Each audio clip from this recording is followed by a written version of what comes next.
Hey friends, ரொம்பவே டேஸ்டியான and டிஃப்ரெண்ட்டான வெற்றிலை பாயாசம் எப்படி பண்ணலாம் அப்படின்னு பார்க்கலாம் வாங்க. 1 லிட்டர் பால் வந்து நல்லா சுண்ட காய்ச்சி எடுத்துக்கோங்க. அது கூடவே வந்து பார்த்திங்கன்னா ஒரு 15லேருந்து 20 பாதாம் அண்ட் முந்திரி எடுத்திருக்கேன்.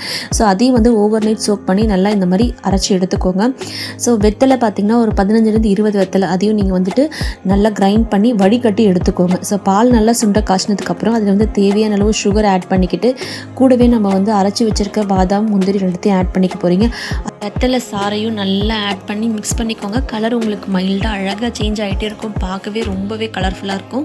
இது கூட பாதாம் பிசின் இதுவும் ஓவர் நைட் சோக் பண்ணிவிட்டு அது கூட பார்த்திங்கன்னா சப்ஜா சீட்ஸ், ஸோ இது ரெண்டுத்தையுமே நல்லா வந்துட்டு மிக்ஸ் பண்ணிக்கிட்டே இருங்க. உங்களுக்கு ஒரு கன்சிஸ்டன்சி வரும். ஸோ நீங்கள் ஃப்ரிட்ஜில் வச்சுட்டு ஒரு 3 to 4 hours வச்சு எடுத்திங்கன்னா ஒரு சூப்பரான வெற்றிலை பாயாசம் ரெடி ஆகிடும். கண்டிப்பாக ட்ரை பண்ணி பாருங்கள். நம்ம சேனல் இப்போ தான் ஃபஸ்ட் டைம் பார்க்குறீங்க அப்படின்னா மறக்காமல் சப்ஸ்கிரைப் பண்ணிக்கோங்க. இன்னொரு இன்ட்ரெஸ்டிங்கான ரெசிபியில் உங்களை மீட் பண்ணுறது வரைக்கும் பாய்.